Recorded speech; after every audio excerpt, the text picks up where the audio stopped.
Hi, I'm Louwie Gan. My specialization is architecture, urban planning, and biomimicry.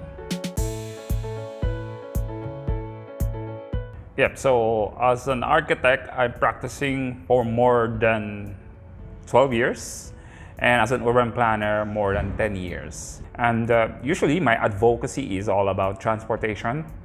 But more than that, I am also an advocacy of protecting nature, and basically I used to go out and use nature as my inspiration in my design.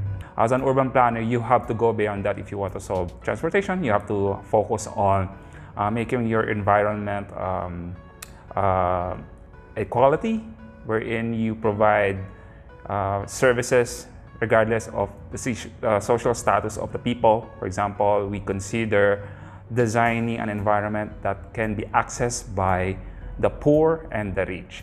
So basically, my specialization and my advocacy focuses on those aspects. Usually when I design, I first study the community. I don't design based on based on my style alone. No, I don't do that. Usually I try to study the design of the community, the culture, their history, and most importantly, the stories and spirituality of the place. And from there, I have to draw inspiration that has to be integrated in my building design.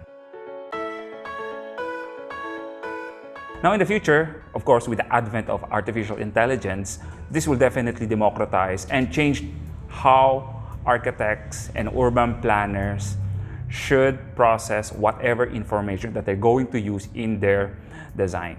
In the aspect of art, since AI can definitely integrate different aspects of our society, the character, whatever design that they need, they can use AI to create that specific design or form. No? The technology can aid them in terms of providing what is the best design according to their needs. And in urban planning, what are those information that they have to integrate in order to solve a particular challenge in the environment. Recently, we just finished the museum in Mindoro. It's the Mindoro Biodiversity Conservation Center. So that project received Green Building Certification in EDGE. So that's a World Bank International Finance Corporation Green Building Certification System, and we are proud to say that that project received that certification. Another project that we are starting to do right now is actually our previous projects before pre-pandemic.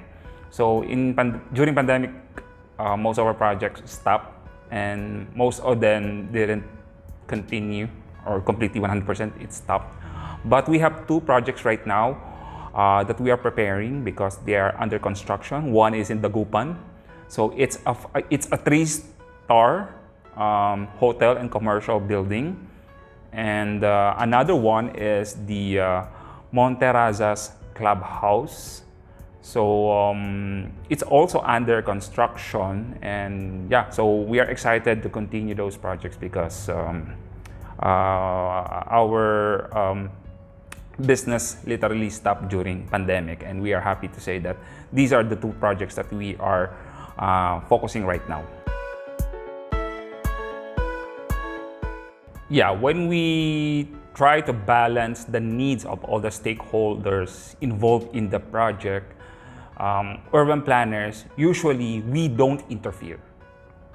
Of course, you have an idea what should that built environment should look like, but it's not, again, as mentioned earlier, this is not about us architects and urban planners.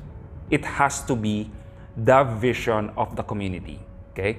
Now, of course, there are different stakeholders who wanted that their city should look like this, and of course, NGO would want that this environment should be protected. So all of these things, you need to make sure that all of them is part of the decision process. They should have a sense of ownership in the design. So in a way, we do this through stakeholder engagement, okay? Now, architects and urban planners, we are just facilitator. Okay? We just have to make sure that all of those stakeholders can say something and contribute how to solve a specific challenge. Usually, most Filipinos don't want to walk from point A to point B because, first, our sidewalks are not efficiently designed for safety. Okay, that's number one. And in fact, if you ask me what's the most important infrastructure that we have to develop to fight traffic congestion, we have to start first designing infrastructure for walking, and that's the sidewalk. Now, the next important infrastructure that we have to provide after walking are the active mobility, or let's just say the micro mobility. So these are the bicycles, e-bikes, and other space-efficient mobility. Ang dami na niyan. Yeah, I think the biggest challenges that we have right now is we lack design empathy. When I say design empathy, we have to make sure that everyone is part of the decision-making process in design.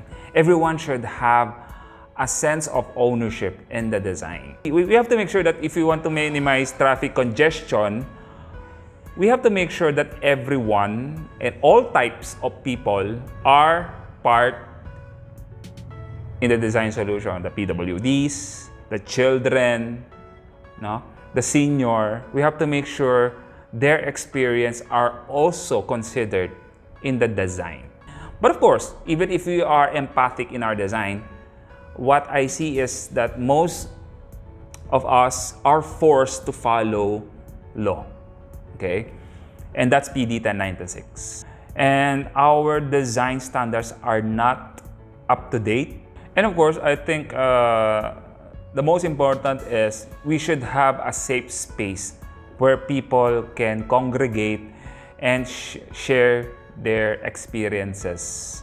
Because if we don't have a safe space wherein people, they collaborate, they can share their experiences, and of course, their idea, knowledge in solving traffic congestion, we may not solve our problems. If we have a safe space wherein people can congregate, discuss positively what should be balanced with regards to different interests, so that's a good start for us to really solve all those nitty-gritty design issues that we have in our built environment.